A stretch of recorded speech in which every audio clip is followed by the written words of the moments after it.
Hey, everybody. Welcome into the first ever podcast that I have ever done as a host. I have gotten to be a guest on many great ones, and we're still working out the title of this one, so I'm just going to throw it out to anyone who watches this. Feedback is very much welcomed. But along with me, my guest today, Matt Chernoff, as many of you know, the great voice on 680 The Fan, and Kelly, the lead to Chuck and Chernoff. Say more. I know. So anyway, though, we went with Crull Me Maybe. I think that's the winner. For those of you that know, Call Me Maybe. Like, I'm thinking we play off my last name. For those that don't know, I'm Kelly Crull. I should have introduced myself. Or combos and crossovers. What if that's the serious time when you get to like the fireside chats, which won't be with me, but Crull Me Maybe. Look, Crull Me Maybe. Man. That's the Kelly, it's for you.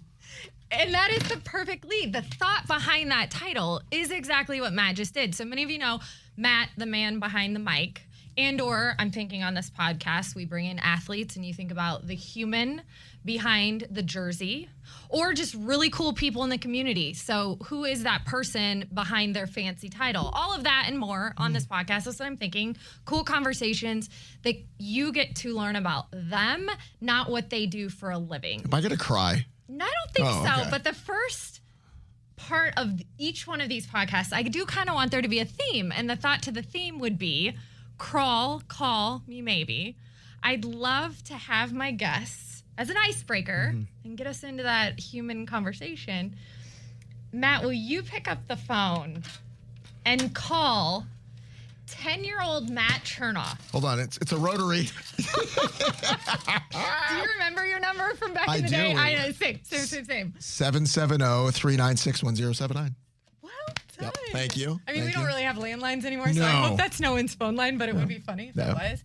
But if you were to call your 10-year-old self and let them know what's in front of them, what this journey is going to be like, here are some things to look out for, potholes, speed bumps, great moments that you should soak in even more, what would that phone call go like? All right, so two Hold ways. Oh, do I have to hold the phone? Hold the phone. Wow. Bling, bling, bling. Okay. All right. Hello?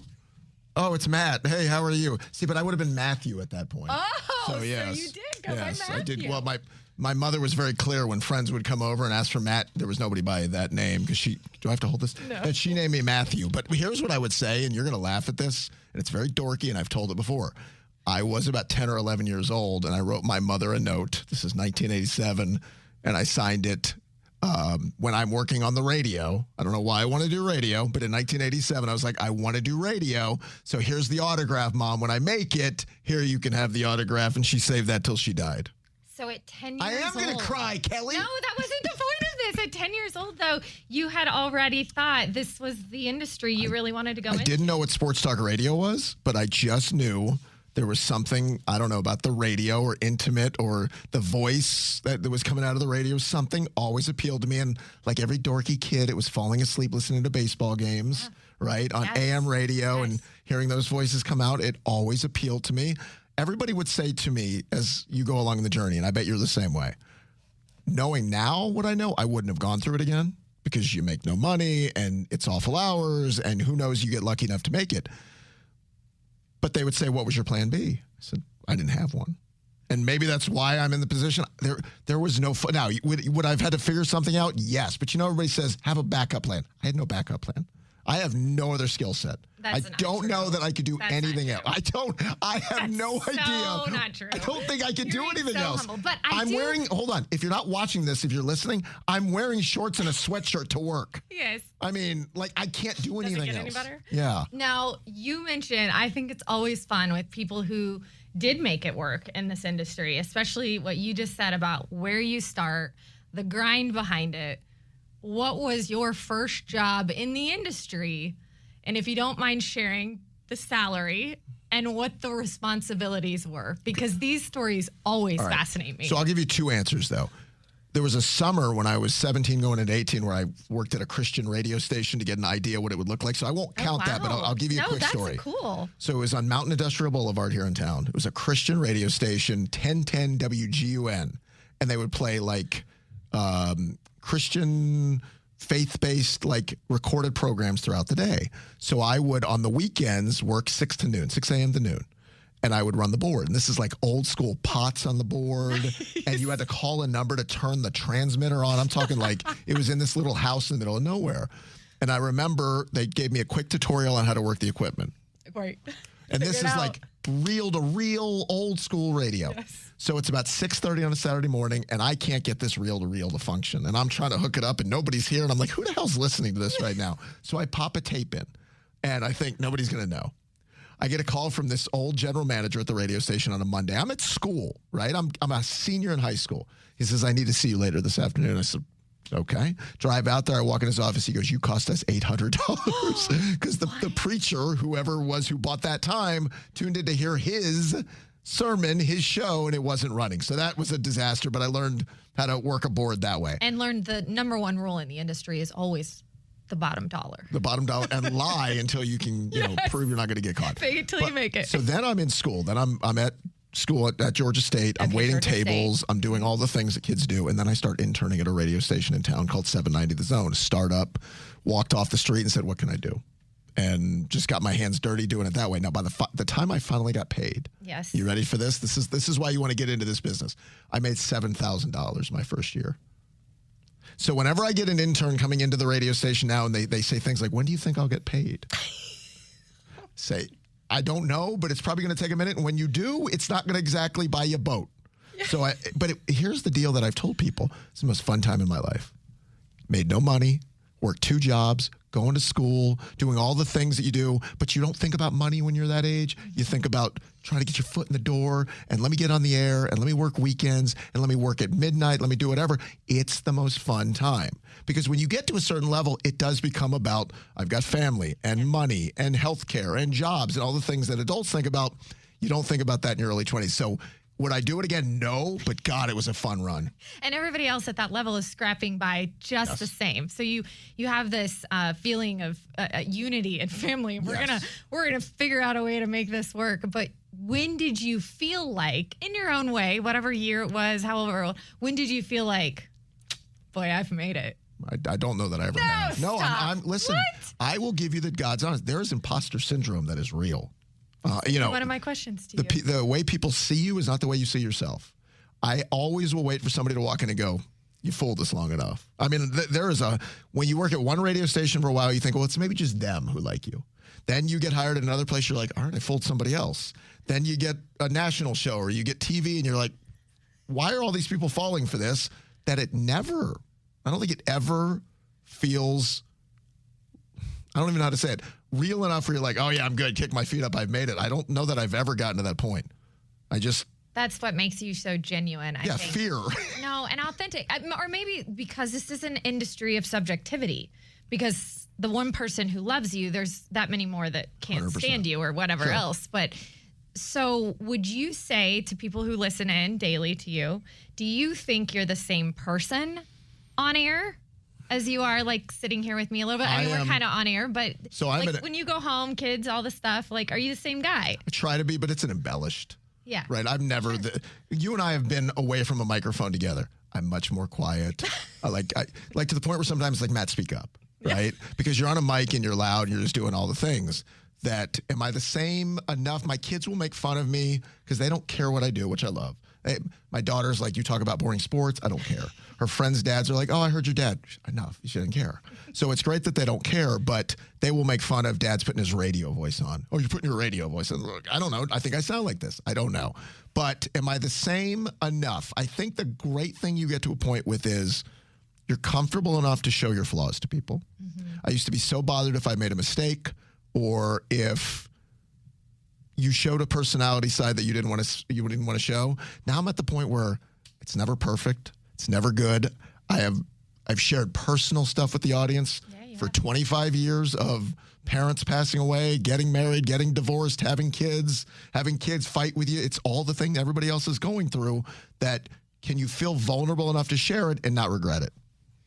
What's been your biggest feedback to being that transparent on air where people do feel like they get to know you? So I will say this. There have been a lot of instances, but there's nothing to me more touching. So my dad died of COVID, not to bring the room down, but this is right at the beginning of the pandemic in 2020.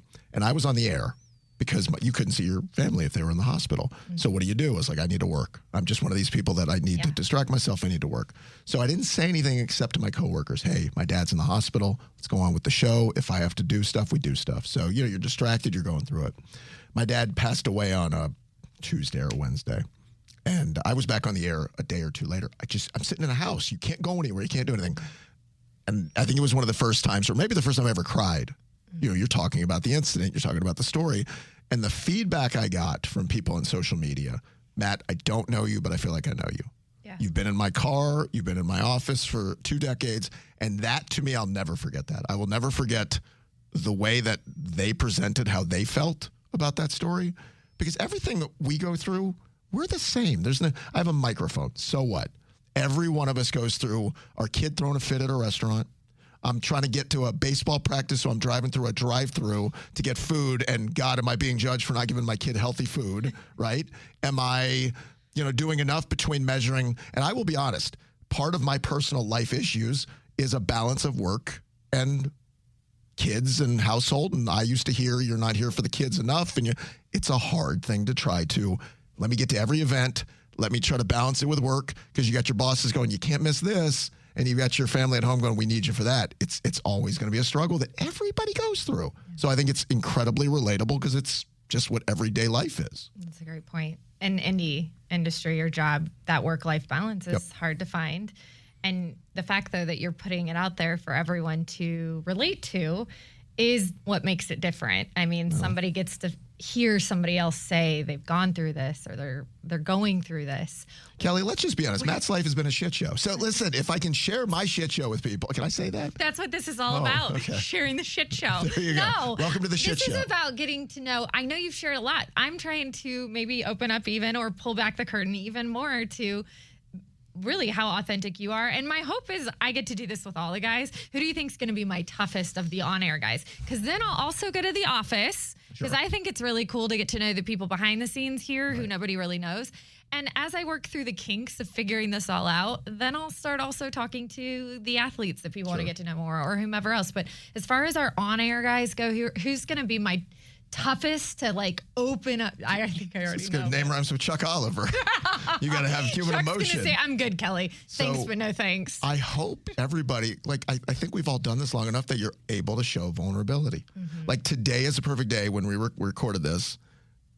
I'd say bye to my 18-year-old who's leaving for college. Oh, it's like he's super excited. He's going off to Georgia Southern, but it's like one of those bittersweet, I'm so happy for him. We had a big going away party this weekend, but it's like, it's never going to be the same. He's going to come back for, here's a weekend, do my laundry. I'm coming back for Thanksgiving. But it's, it's one of those things that everybody goes through. But if you can't share your vulnerability, I don't know. Is this your first to leave? It's my oldest, yeah. It's my first to leave. So it's not easy. And it's one of those things that you, again, share with people because there's a ton of people who have gone through it. Yeah. And if you're not at a point where you can share the vulnerability, I don't know. I don't know that you're being as authentic as you can be. Because listen, you can paint whatever picture. We can all paint whatever picture. Look at social media. It's the prime example of putting out whatever narrative you want to spin. I'm on a great vacation. I just bought this new car. Or you can tell people it ain't perfect. It's never going to be perfect. What are you grappling with the most of him?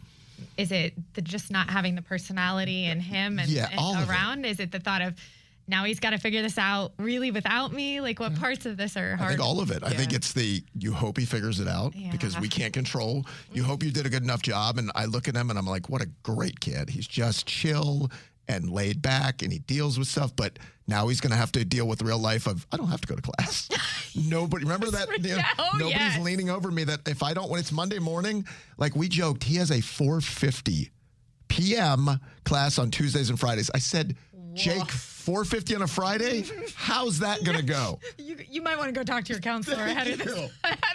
Yeah, I know. Well, what was Matt Chernoff like in college? You already said you had a job, so were you responsible already, huh? No, it's not responsible. I had no choice. My parents didn't have money, so it's like you're going to have to figure out how to pay for it. I was the beginning of the Hope Scholarship, but back in that time, it was you would get a letter if things weren't going well that you're on academic probation very quickly and you would lose a 3.0. It wasn't like you're failing, but if you fell under a 3.0, it's like you could lose your hope. So it's like you have to pay for that. I'm still living at home, right? I didn't get to go away to school. until I eventually just moved out and paid for an apartment and did all those things. I was disciplined enough to do what I needed to do, right? My parents, we're going to get into like all this. I've joked on the radio. There was a point where I looked at my parents. I'm like, you two hate each other. So they were too busy hating each other to know what else was going on around I know. Listen, you asked for it. Look at you. Look at poor Kelly. You asked for this. I relate to this. Yes. That's what I relate to. I don't think my parents hated each other, but I was the shocker, pretty big personality in our household. And I have a younger brother who is incredibly painfully shy at that time. He's now great. But I did not think about what it would do to the family dynamic that existed. And I've now heard about it in counseling with my brother years after the fact. 100%. But my parents also were busy with their things. So that's what I'm laughing about. They were busy not liking each other enough to, when I've told this story to this. Back in the day of answering machines, which I think people would laugh at. Beautiful. I thought my dad didn't know how to remotely check the messages. So I got a call from school from a counselor about hope. You're on academic probation, hope, blah, blah, blah. And I was like, let me get home and delete this because I knew they were calling. Dad had remotely checked the message. That didn't go well. Oh, no. Because he's like, we ain't paying for this. So we had to figure some things out. So it was a very quick wake-up call. Did you have siblings? I still have a sibling. Okay. I have an older brother. Sorry. 2 years older. You have Yes. siblings. So you had a brother who went off to school before you? He did. Okay. But here's the thing. I was considered the angel. Because my brother was the one who was always in trouble. So no matter what I did, it wasn't going to be, he's the one who got brought home with 2 police officers and like, did you sneak out again? He's like one of those. So no matter what I did, it was always going to be lesser than him. So I always got the break. Mm-hmm. Every family has one that you're like, is always in trouble. That was him. Okay. Well, lucky you. I guess. The baby, the golden child. No? Are you guys close, you and your brother? Not really. No. Kind of sad. What does he do? Are we sharing all my family disasters? We're getting to know Matt Chernoff, the man behind the mic. What does he do now is a good question. I'm not sure. Okay. He's one of these people that like drifts. Like you're not sure he was in this job and that job. There's a lot of movement, Kelly. A lot of movement. Should I be laying down and paying a copay? No. Does this feel like you're going through psychology right now? A little bit. Okay, let's rewind then. Okay. Let's go back to when you said you used to listen to radio and games going to sleep and like a lot of us did and all that. Who was the guy at that time that you thought was it? This guy's cool. This is a guy I'd want to sound like. I'd want to emulate in the industry. So I don't know if Did you have one? So I would say this. Growing up a Braves fan, I was an enormous Skip Carey fan, like a lot of us, right? Mm-hmm. And I don't know if it sounded like Skip, but I loved his personality. Skip was like the broadcaster. It's like, let me do all the reads at one time because I forgot to do them earlier, and I'll tell the audience it's the 7th inning, and I forgot to do all 3 reads, and I'll talk to my producer on the air and do it. I just thought it was so real. Thought it was so organic. I just thought Skip was so relatable. Yeah. And I mean, the Braves broadcasters when I was growing up phenomenal, are great, right? You have Ernie and you have Pete and you have Skip and you have Don Sutton and later Joe. But Skip was the one where I was like, he sounded like he was having fun doing his job. And I thought, from all the broadcasters you and I grew up listening to, some were very Mr. Microphone. Absolutely. Yeah, some were very by the books, and then some you knew were having fun, and you could just hear he was having fun. I was always one that jumped out to me. Did you ever get to meet him? Yes. What was that like? Oh, it was great. Couldn't have been nicer. Now, he was also in his older years, so he slowed down a little bit. But he was always very nice, very kind. Met him, met Pete, and they couldn't have been. For a kid who gets to do those things, you meet them and you're like, you just hope they're not. You just hope the interaction is not some uncomfortable thing where you're like, oh, God. And it wasn't that. It was great. Yes. Well, I brought this up recently. It's kind of that don't ever meet your heroes kind of theory. That's how Ryan Sandberg, I felt that way. Growing up in Indiana, and that was, everybody's just hero and favorite if you were a Cubs fan or whatever. And I had the opportunity to work with him a little bit when I was in Chicago, and he was everything and more. I heard that. Which was amazing. I heard people loved him. Unbelievable. I saw some video when he just passed about how many people just said he was so incredible to be around. I will never forget, sharing a camera well with him, and he's like, hey, am I doing this right? Just the most humble, funny, kind, genuinely, not because cameras were on or he knew he was supposed to be doing this. He was just like one of us, which is hard to imagine. Not to top you. You're going to flip this on? Oh, okay. No, please top me. Well, I just want to keep this on you. But I got to grow up being a Dale Murphy fan. So yes. You don't have a better, I can't wait to meet that guy. Nope. And now I'd like to consider myself friendly with Dale, that He's the salt He's of the the earth. best. Everything you saw on TV with milk commercials and, sign in for kid, he's that, right? So it's Sandberg. Same way. But like times 10, this Murphy's the greatest guy ever. So that was my hero growing up. And to have that sort of interaction with him years later, you can't do better. Who was your favorite to this point? I shouldn't say was. Who's your favorite, I guess let's go athlete interview and or interaction, get to know that you have beyond Dale Murphy that you just mentioned? It's easy. It's Chipper. Okay. Chipper Jones, to me, to watch his organic transformation from this young guy that he has said himself, cocky, brash, didn't want to listen to everybody. He's talked about his public and private life to now, I think he's as great an interview as there is in media. I think he's as honest as they come. I think he can laugh at himself. I think Chipper's just now. I think the best interview in all sports is Charles Barkley for that reason. But I think Chipper on a local level is he's everything you would want. He shared his flaws, but I also will tell you, if you want to listen to a guy talk baseball and talk hitting, it's like listening to a scientist talk about building some perfect model. That's what Chipper is to me. It's just he's a great interview. It's like he puts on a different hat the second he gets to go into that. On the flip side of that, what was the most awkward or difficult or oops, that just ended interview? Well, do you remember? So there's going to be some who hear this and watch this will remember. There's a few of those. So Paul Johnson, the former Georgia Tech coach, who I thought I was having a respectable, back and forth with over an issue, and I'm sure I'll screw the issue up now. It's been so many years, but it was something to the degree of if you're committed to Georgia Tech, you don't go on other college visits at the time. But yet he was taking other kids who were committed to other places. Oh. Right? I said, and I thought I said it respectfully. I said, Coach, it feels like kind of a double standard that you're still willing to and he kept saying, no, if you're committed here, like he expected you, if you're committed here, not to talk to anybody else. He was saying those kids coming in, well, they're obviously not committed to their place. And I kept going back to it. And his line to me was, let me speak slower so you can understand it. To which I get that to this day from people every now and again. I've been at a Publix where somebody's like, let me speak slower so you can understand. People remember. We should have a shirt made for you that says that. Which, by the way, I wasn't going to get up in arms with him. I think my response was, Coach, I'm trying to have a respectful dialogue with you if you don't want to do that. Because at that point, what is he going to say? Is he going to still stay, after it? But there's always going to be those. It's hard not to. I've always said, this doing interviews. You do it long enough. If you ask an interesting question that you really think is probing, somebody's going to potentially get upset. Yeah. Whereas if you ask questions you know the answers to, it's boring and nobody gets anything out of it. Exactly right. What was the biggest challenge for you coming through? You mentioned once you got to 790 that you kind of just whatever was in front of you. But was there ever a day that you were like, you said you didn't have a plan B, but was there ever a day that you thought, I don't know if I can do this? Yeah, a lot of those days. How did you get through it? So I would say this. I was very lucky. You know this like I do. I don't care how talented you are or how prepared you are. Luck runs a lot of this. Am I in the right place? Is it the right boss? Is it the right situation? And at 790 The Zone, it was this little engine that could radio station. So it's like, they're not paying anybody. So it's like, all right, you're 22, go do weekends. Okay. Sure. Or go do 15 minutes from 7 to 7:15. Or I used to do this Braves post game that we created. Nobody could hear us. And we had a signal that was like 8,000. It was like you could hear me outside Buckhead. That was about it.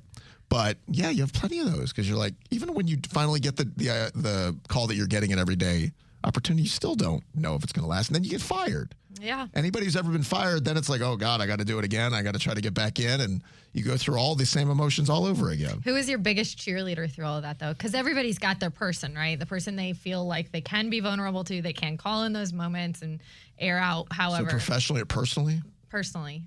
This is personal. This podcast here. I mean, listen, I will say this. It was mom. I mean, everybody's mom is the one call you make. But I will say this. My mom shot me straight.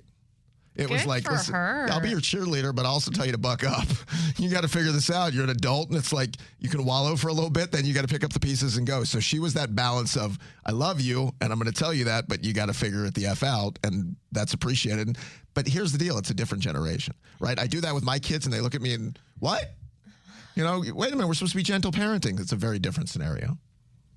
So did she ever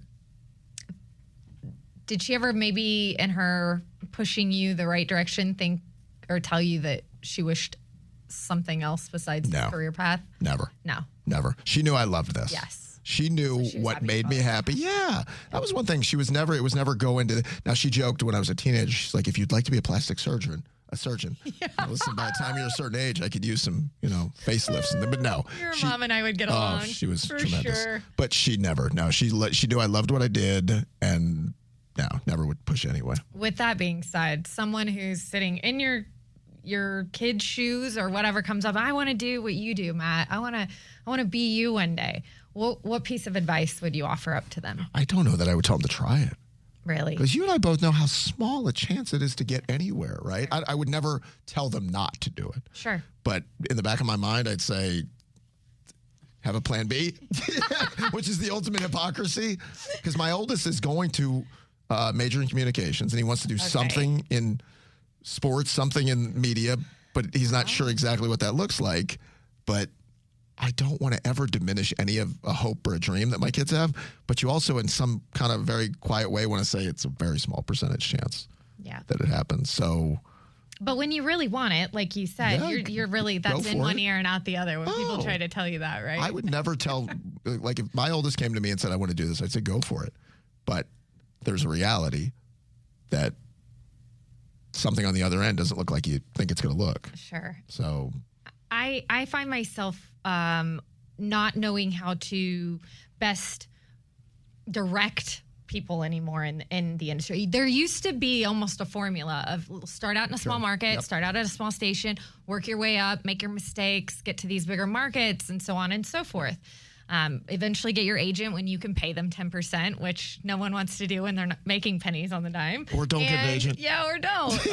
But there's not that formula anymore. No. Now it's like you're telling kids, I don't know, if you think you can be as successful as Pat McAfee and his podcast, or if you think you can be the next, Stephen A. Smith, then go for it. Because there is no formula anymore with what's going on, I feel like, in the landscape. I totally agree that the path used to be what you said. It's right. TV or radio, I'm going to work in the 180th market. I'm going to wait for the call from the 95th market. And eventually, if things go well, I'm going to get to a top 10 market, right?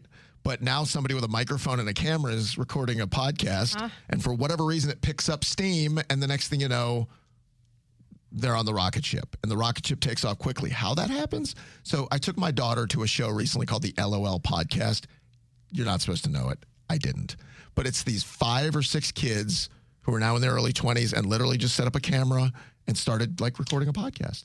And within a year, they had 1 million followers. Wow. And all of a sudden now they're on this tour and these kids are obsessed with these. What are they talking about? Nothing.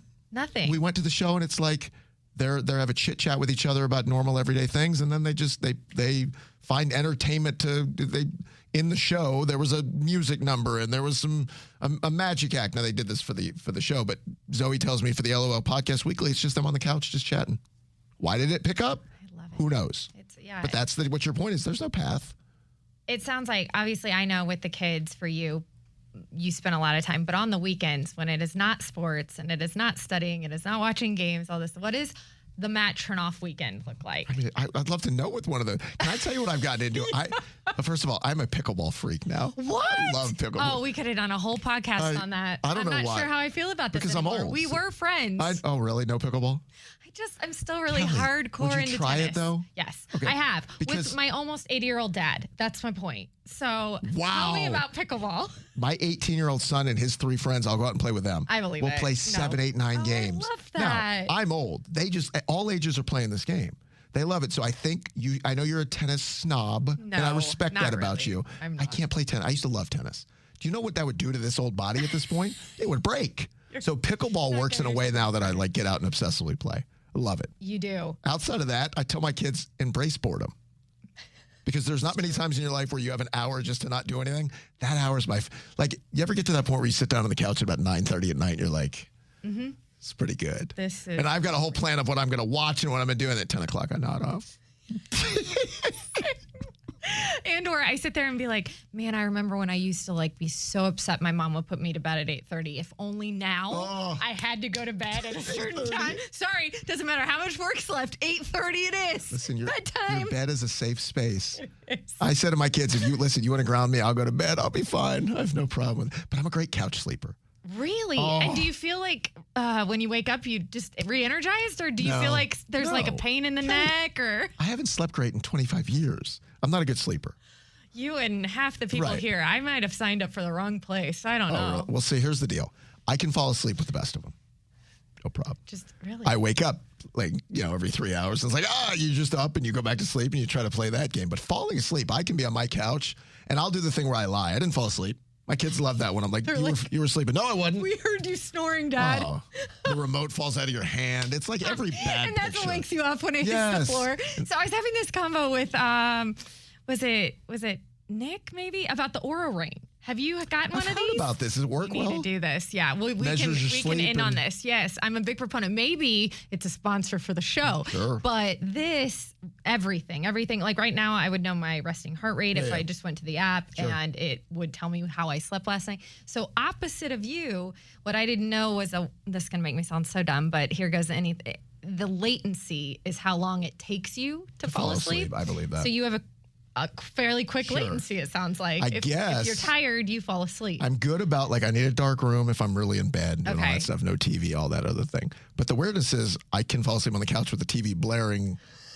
Who knows? But I actually looked into a sleep study years ago. Okay, yeah. The problem with the sleep study is the doctor said, you can fall asleep. Sleep studies are typically for people, like you said, who have trouble falling asleep. He said, your problem is staying asleep. He goes, there's not a ton we can do for that. Oh, what? Yeah. That's such a shame because that's my problem. Well, it was taking me nearly 45 minutes on average to fall asleep. But What's your routine? so it helped me, the app, and it tells you some things to start doing. One thing I stopped doing was looking at blue lights, so Yes. like screens and Yes. stuff.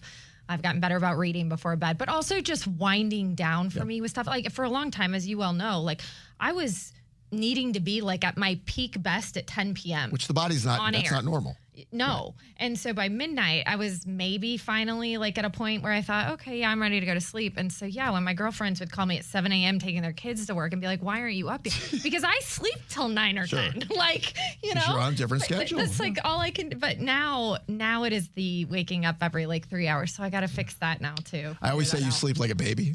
You wake up every 2 hours screaming and crying. That's really good. It's really good. Okay, well, I hope we didn't put anybody to sleep with this. Oh, no. I really like feel this. like I feel like I got to know you better. You did. You know all the stuff now, Kelly. Are you scared And of I it actually more? had, look, I had all these questions. I had all these questions, bring and we those really didn't get to questions. any No. of them. Hold on. I want to see if there's like maybe one or two You that really I didn't did have get a whole to. clipboard of I did. questions. Yeah, because I thought they were really, really good. Let's see.